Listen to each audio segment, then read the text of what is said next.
Hello les rocks, j'espère que vous êtes solides. Moi, je suis en pleine forme et je suis plein de gratitude envers l'univers. Aujourd'hui, je veux qu'on parle du talent. Mais avant ça, je t'invite à t'abonner si tu es là pour la première fois. Active la cloche de notification également une fois que tu t'es abonné et ça te permettra donc de recevoir à chaque fois des infos lorsqu'on diffuse des vidéos sur cette chaîne, c'est-à-dire tous les jours. Et nous parlons ici d'éducation financière, de développement personnel, de mindset, d'entrepreneuriat et de business, parce que ce sont justement ces sujets-là qui vont te permettre d'accélérer ta croissance professionnelle et ta croissance personnelle. Bienvenue dans la communauté Rock, la communauté des gens qui rêvent, qui osent et qui créent. Je suis Régis Sezin, entrepreneur multipotentiel, conférencier, formateur et artiste. Je partage avec vous sur cette chaîne du contenu propulsif pour vous aider à rêver, oser et créer. Je veux qu'on parle du talent parce que j'ai remarqué, en observant autour de moi, que le talent peut être un poids et qu'il est généralement insuffisant, pour ne pas dire toujours insuffisant. Le talent à lui seul ne suffit pas, comme je dis dans la chanson Encore, qui est une chanson de développement personnel sur un album de développement personnel entier, l'album Soyons Rock. Il y a un lien en description, je t'invite à aller l'écouter. Je dis bien que le talent, c'est 20%, c'est pas suffisant pour faire un vainqueur pur sang. Et il y a malheureusement dans notre société, dans nos sociétés et à notre époque aujourd'hui, il y a parfois cette fausse idée-là, selon laquelle le talent pourrait suffire. Je pense que c'est un peu corrélé à la facilité généralisée. Les gens aujourd'hui sont paresseux. Ils sont paresseux, ils ne veulent pas faire d'efforts parce qu'ils ont des modèles de gens qui n'ont pas fait d'efforts, qui ont eu besoin juste de montrer leur paire de fesses, excusez-moi d'être cru, ou alors d'aller utiliser 2-3 petites parties de leur cerveau pour arnaquer les gens, donc utiliser ça négativement avec un clavier et compagnie, et on se dit que ça peut être facile. Donc, à plus forte raison, quelqu'un qui a du talent, pourquoi se casserait-il la tête si des gens qui n'en ont pas arrivent à contourner le système, à hacker le système? Parce qu'il s'agit de ça en fait. On a beaucoup d'anti-modèles et d'anti-valeurs. Les anti-modèles sont promus dans nos sociétés. Et ça donne l'impression aux gens qu'il suffit de 2-3 choses pour pouvoir atteindre des objectifs sans travailler. Si quelqu'un qui n'a pas de talent peut atteindre un certain type d'accomplissement sans travailler, comment voulez-vous que des gens talentueux soient motivés à cultiver leur talent? Ils ne sont pas motivés à le cultiver et dans le même temps, ils disent que ça devrait suffire. Alors on est face à un véritable paradoxe. Et je voudrais rappeler ceci. Il n'y a que le travail et la foi qui te permettent d'arriver à un certain niveau. Si tu prends deux personnes et qu'il y en a une qui est plus talentueuse qu'une autre, comme on dit en anglais, hard work always beats talent. Celui qui travaille dur, qui est régulier, qui est constant, qui est persévérant, qui est résilient, il ira toujours plus loin que celui qui est talentueux et qui ne fournit pas la même somme d'efforts. Zinedine Zidane est un exemple parmi tant d'autres. En centre de formation, il l'a dit récemment, j'ai suivi une interview dans laquelle il revenait un peu sur son parcours et il expliquait comment est-ce que personne ne donnait très cher de sa peau. Allez, il était bon, mais c'était pas le génie du centre de formation. Il avait des camarades beaucoup plus doués que lui, mais ils n'ont pas fait de carrière exceptionnelle. Ils ont été des joueurs moyens ou bons maximum. Parce qu'il est important d'avoir de la discipline. Il est important d'avoir des objectifs. Il est important de développer ses soft skills. La victoire ne réside pas dans le talent. Le talent, si vous l'avez et que vous l'avez découvert, parce que ça c'est une autre paire de manches, c'est déjà une grâce. Vous n'avez pas de mérite pour ça. Vous n'avez absolument rien fait pour mériter ce talent. C'est génétique et c'est divin. À partir du moment où vous allez travailler ce talent, vous aurez du mérite. Et là, on pourra vous féliciter, on pourra vous applaudir, on pourra dire « Ah, mais voilà, il a réalisé quelque chose de génial ». Autrement, vous vous reposez sur vos acquis. Plusieurs cas autour de moi m'ont interpellé au fil des ans. Il y a un jeune homme, par exemple, qui est extrêmement doué dans l'art de s'exprimer et dans l'art d'écrire.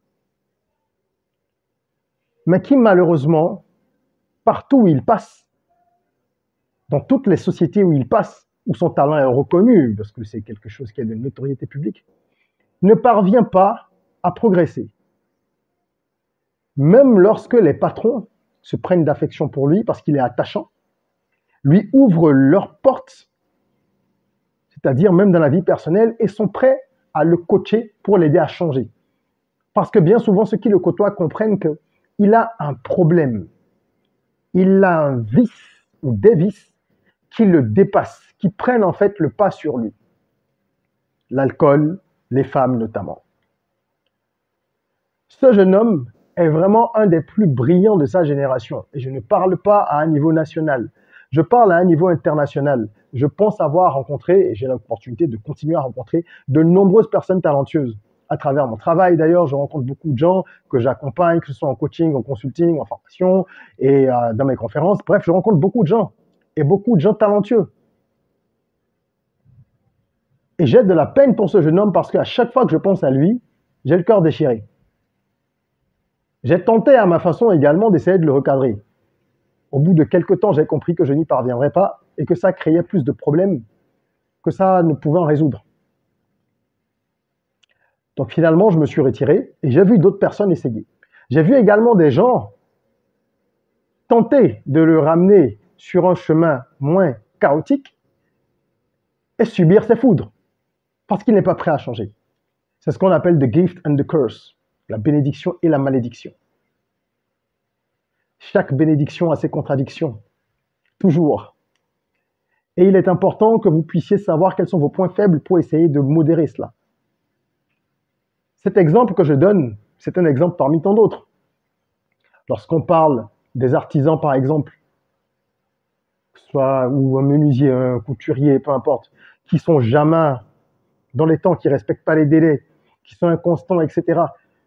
C'est une autre forme de la même maladie. Vous avez un don, vous avez des aptitudes, vous avez la chance d'avoir des clients ou des gens qui peuvent vous aider à avancer, mais vous ne prenez pas la mesure de tout ça. Et vous laissez les démons intérieurs détruire votre chance. Ensuite, on va s'en prendre à toute la famille et trouver que personne ne nous aime. S'il est vrai que les énergies négatives peuvent enrayer le chemin et que tout le monde en est victime d'une manière ou d'une autre, vous savez, quelqu'un qui est assis chez lui et qui ne vous aime pas, qui a une pensée négative, il a déjà fait quelque chose de mal contre vous, même s'il ne s'en rend pas compte, parce qu'il a émis une vibration négative. Donc personne n'est à l'abri de ça. Ce n'est pas forcément lorsque on va s'asseoir quelque part avec votre nom pour tenter de faire ceci. Il faut qu'on relativise les choses dans notre contexte et sur notre continent. Nous sommes nous-mêmes à la base de beaucoup de maux qui minent nos propres vies.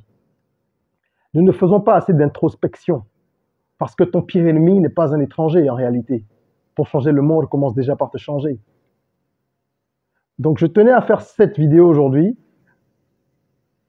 parce qu'un cas m'a interpellé récemment et ça m'a rappelé justement le jeune homme dont j'ai parlé, ça m'a rappelé d'autres personnes que j'ai croisées au cours de mon chemin personnel et professionnel et j'ai voulu faire cette vidéo. La personne concernée regarde cette vidéo, je le sais, celle que j'ai rencontrée il y a quelques jours et à qui j'ai parlé, qui me semble-t-il a compris mes propos.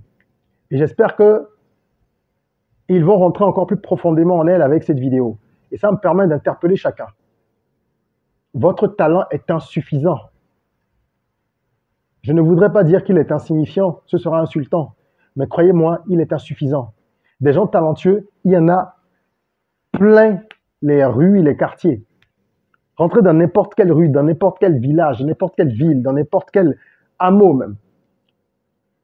Et vous verrez, quelqu'un qui est doué pour la musique, quelqu'un qui est doué pour les mathématiques, quelqu'un qui est doué pour la cuisine, quelqu'un qui est doué pour bavarder, parler, quelqu'un qui est doué pour écrire, quelqu'un qui est doué pour trouver des idées, quelqu'un qui est doué pour ci et pour ça.